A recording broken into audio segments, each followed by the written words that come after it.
Thunderous hooves echo across the night sky, spectral riders emerging from swirling mists and storm clouds.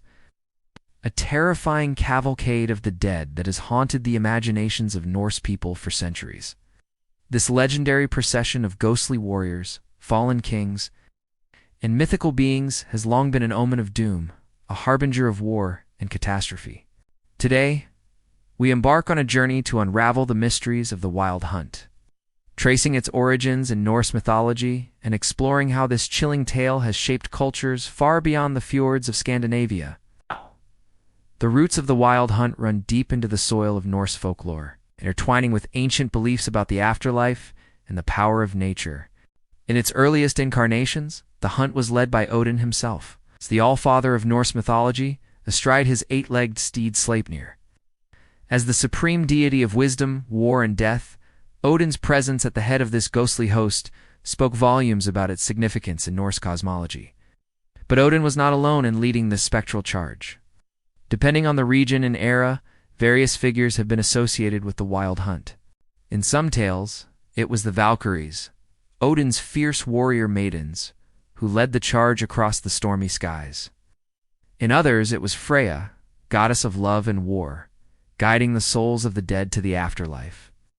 As the legends spread and evolved, even historical figures like King Arthur and Charlemagne found themselves swept up in the hunt's eternal ride. The composition of the hunt itself was equally diverse and terrifying.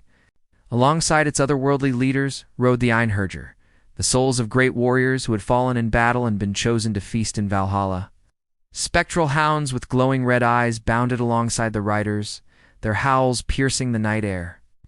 Some accounts even speak of the hunt, including the souls of unbaptized children or those who had died untimely deaths, forever caught in this liminal state between worlds.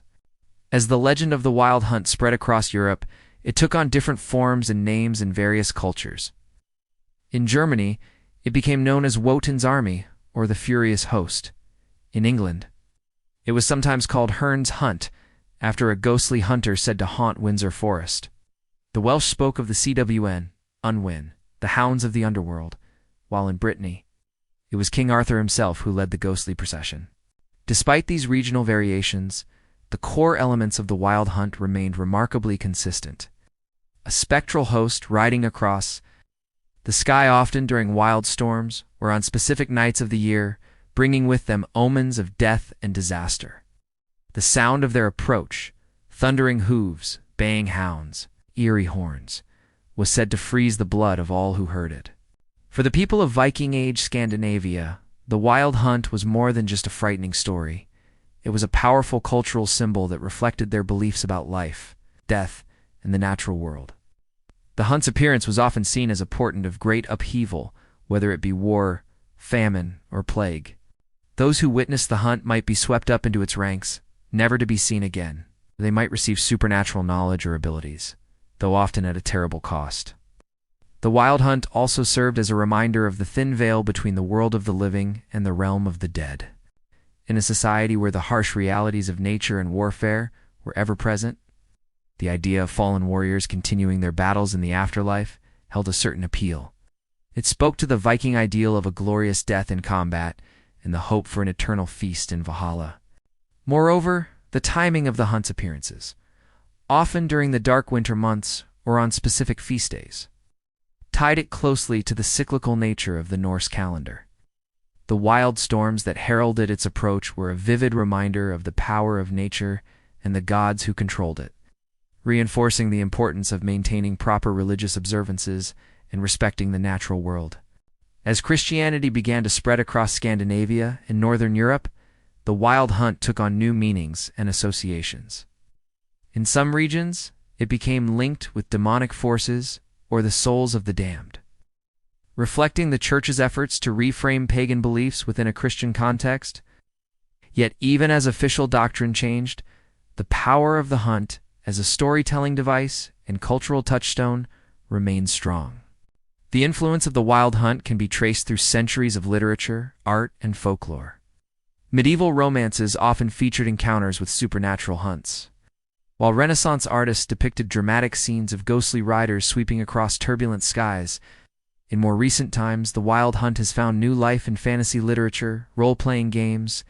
In popular media, its imagery of spectral riders and storm-tossed skies continuing to captivate audiences. From J.R.R. Tolkien's description of the dead men of Dunharrow to the Wild Hunt's appearance in CD Projekt Red's The Witcher series, modern creators have drawn inspiration from this ancient legend, adapting its themes of fate, death, and the supernatural to new contexts.